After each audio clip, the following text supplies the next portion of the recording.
Assalamualaikum warahmatullahi wabarakatuh. Saya Dia Ayu Prilingga, NIM 182140105.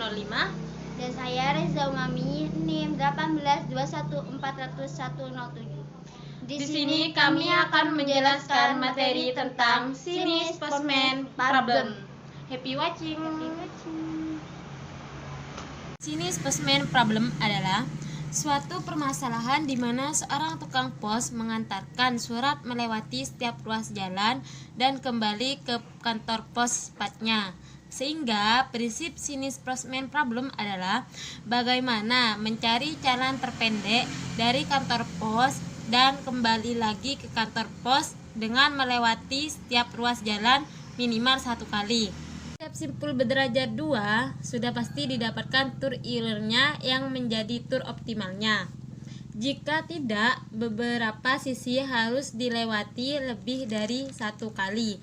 Sehingga tujuan dari Chinese Postman Problem adalah mencari sisi mana yang harus dilewati lebih dari 1 kali agar total bobotnya minimum. Carilah tur optimal dari Chinese Postman Problem pada graf berbobot di bawah ini.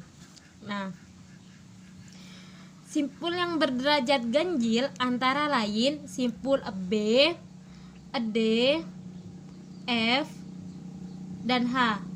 Keempatnya sama-sama berderajat 3. B punya derajat 3, D 3, F 3, dan H 3. Dari keempat simpul tersebut dibuat suatu graf lengkap. Ini grafnya.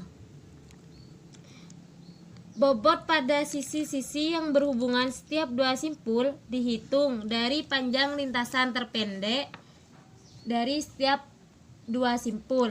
Misalnya, dari simpul B ke simpul D. Nah, ini kan memiliki 2 jalur kan, bisa melewati E dan bisa melewati A. Nah, kita itu tentukan dulu mana yang terpendek.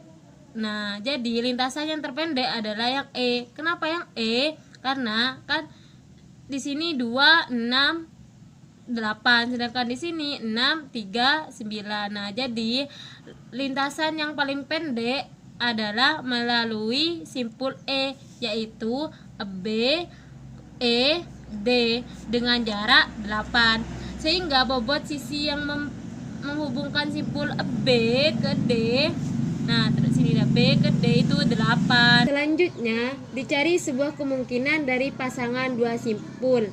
Didapat 3 kemungkinan dari pasangan-pasangan tersebut seperti gambar graf ini. Ini yang pertama, yang kedua, yang ketiga. Dari kemungkinan tersebut, bobot minimum didapat jika simpul B dihubungkan dengan F, simpul B dihubungkan dengan D, dan simpul F dihubungkan dengan simpul H, yaitu bobotnya 17. 8 ditambah 9 ditambah 8 sama dengan 17. Sehingga tambahkan sisi pada lintasan dari simpul B ke D dan simpul F ke H di gambar tersebut. Nah, dengan demikian didapat tur optimal dari penyelesaian Chinese Postman Problem seperti pada gambar ini, dengan salah satu turnya A, B, C, F, E, B, E, D, E, H, I, F, I, H, G, D, A. Nah, dari A, misalkan kan dari pos, kan ini kan dinamakan pos. Dari A, B, C, ke F, ke E, ke B lagi, ke E lagi, ke D, ke E lagi, ke H, ke I, ke F, ke I lagi, ke H, ke G, ke D, dan kembali lagi ke A. Nah, ini jadi cara mencari jalan terpendek dari simpul A dan kembali lagi ke simpul A seperti pada gambar tersebut. Selanjutnya graf Hamilton, di mana graf Hamilton adalah graf yang memuat sikel Hamilton. Pertama ada lintasan Hamilton, yaitu suatu lintasan pada suatu graf atau di graf yang mengunjungi semua simpul tepat satu kali. Contohnya seperti graf berikut, di mana di graf ini hanya mengunjungi satu simpul saja dari simpul 3 ke 2 lalu ke 1 terus ke 4. Nah, berarti gambar ini termasuk graf lintasan Hamilton.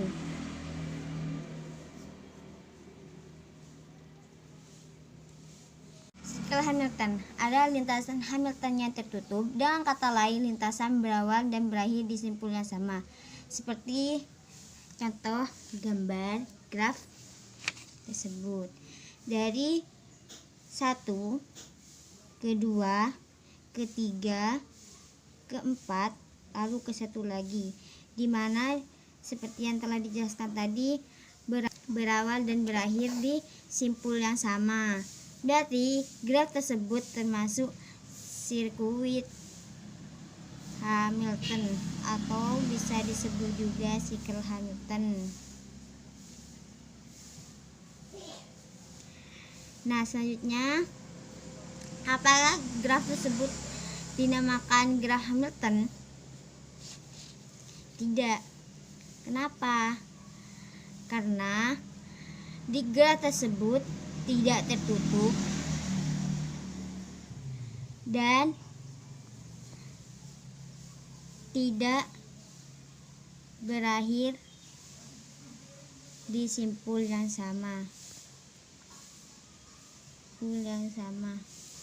Jadi graf tersebut bukan graf Hamilton. Apakah gambar ini termasuk graf Hamilton?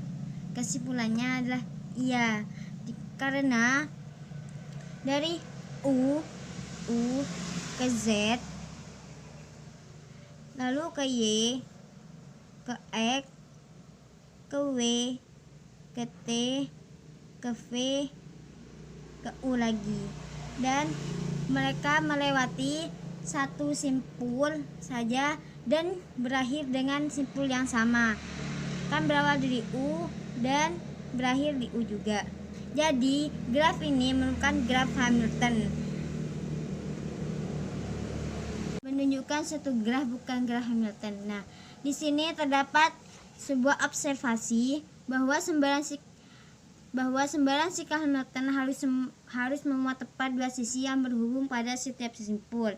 Nah, di observasi tersebut ada aturannya. Yang pertama, jika suatu simpul V, maksudnya bukan di observasinya tapi di graf Hamiltonnya, terdapat 3 aturan. Jika suatu simpul V berderajat 2, maka dua sisi yang terhubung dengan simpul harus menjadi bagian dari sikel Hamilton.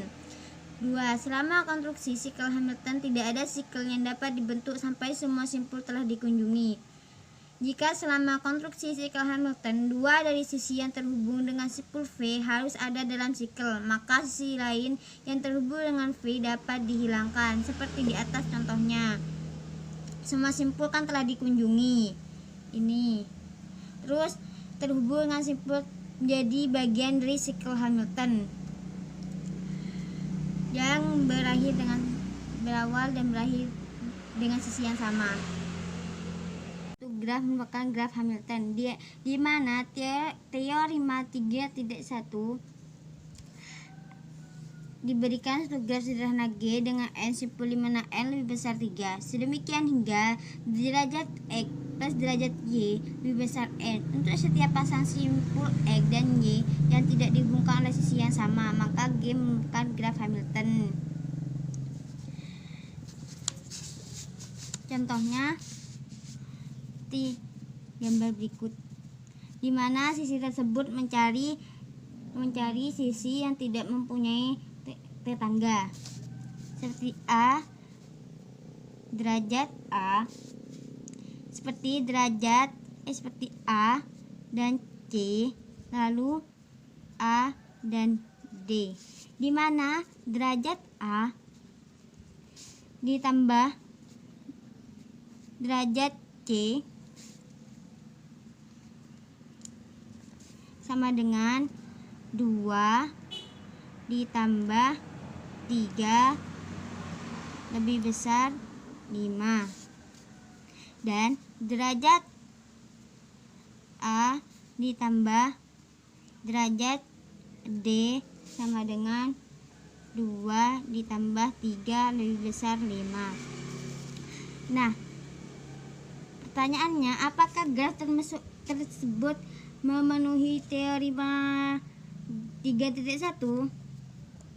Iya, karena graf tersebut adalah graf Hamilton. Begini dan begini alurnya, dari B ke C ke D, E, A ke B. Di graf tersebut memenuhi teorema 3.1, dan kesimpulannya adalah graf tersebut termasuk graf Hamilton. Titik 2 diberikan di graf sederhana D dengan N simpul. Anggap bahwa untuk setiap pasang simpul seperti di atas V dan W, di mana tidak ada sisi berarah, dan dari ke V ke W dengan outdot V plus indeks W lebih besar N, maka D maksud D ini graf, maka graf tersebut merupakan graf Hamilton. Ya, di graf sederhana D dengan N simpul sedemikian hingga setiap simpul V outdot V lebih besar N per 2 dan indeks V lebih besar N per 2, maka D merupakan graf Hamilton. Titik 5. Apakah graf ini merupakan graf Hamilton? Tidak. Kenapa? Karena di A dan B, B dan C dan D dan C, dan A dan D membuat suatu sikel. Begitu juga dengan sisi sikel lainnya, karena tidak dimulai dengan sisi yang sama dan berakhir karena tidak diakhiri dengan sisi yang sama. Jadi graf tersebut bukan graf Hamilton karena telah berbentuk satu sikel dari beberapa simpul saja yang dikunjungi. Sebagai tambahan, graf di atas merupakan graf Euler. Sekian dari kami. Apabila ada kesalahan, mohon dimaafkan. Wassalamualaikum warahmatullahi wabarakatuh.